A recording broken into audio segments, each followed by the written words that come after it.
So, when people come into my office to talk about weight management, there's often a lot of emotion in the room.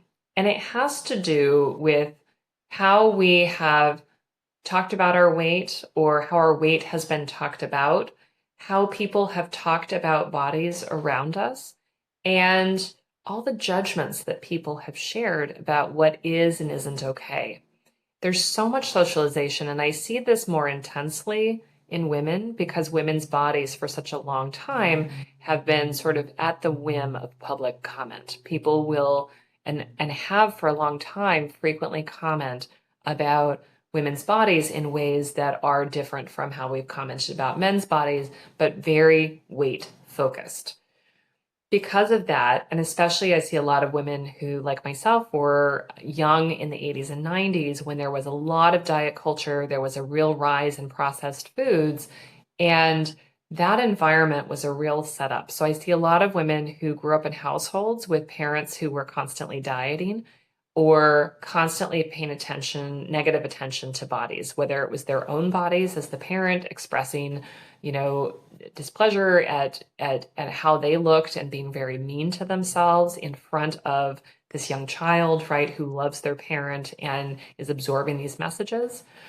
Sometimes it was a lot of negative attention on the child's body and calling a child fat, really using derogatory language, trying to control and manipulate their eating and suggest that their bodies were not okay. When you are a child in that environment, you grow up having a lot of stigma and often internalized shame when it comes to thinking about bodies. It is a very difficult situation to navigate. And when you come into adulthood, unfortunately, a lot of that persists, right? Because it was part of your early development.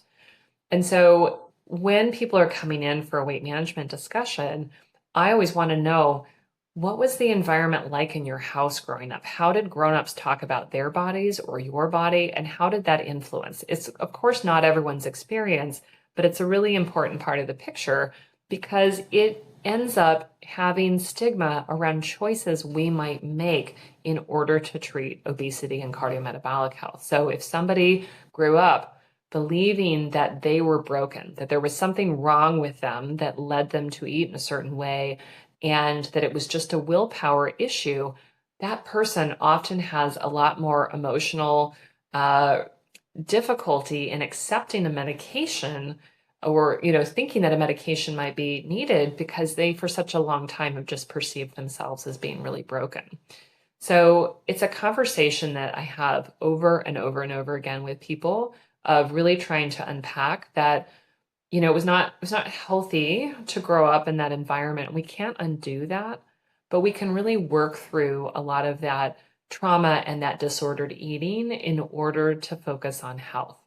I have some patients who prefer not to be weighed. They prefer not to take any measurements, and that is okay. I think we need to allow place for that because there has been so much stigma, so much negative commentary about weight. There's a lot of mental sort of chatter that goes around particular numbers on the scale. So I have a lot of patients, if they cross from, 300 pounds to 200s or 200 pounds into the 100s, there's a real emotional overlay to that change, even if it's the same degree of weight loss as, 205 pounds to 210 pounds. There's something about crossing from 203 to 198 that means something.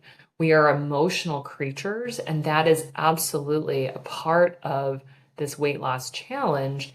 And I think something that the medical community has really left off the table. We've treated it as a very non emotional issue, and we've really discounted people's lived experiences of growing up in shame, of being shamed by the medical community, of the stigma that people encounter in their day-to-day environments. So having an open place to talk about that.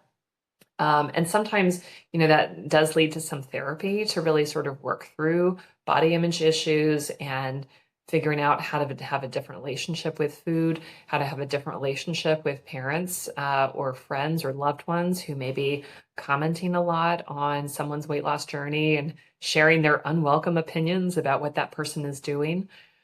Um, that is a very real experience that people have. And again, it's something that we ought to be able to talk about, especially in the privacy and comfort of an exam room.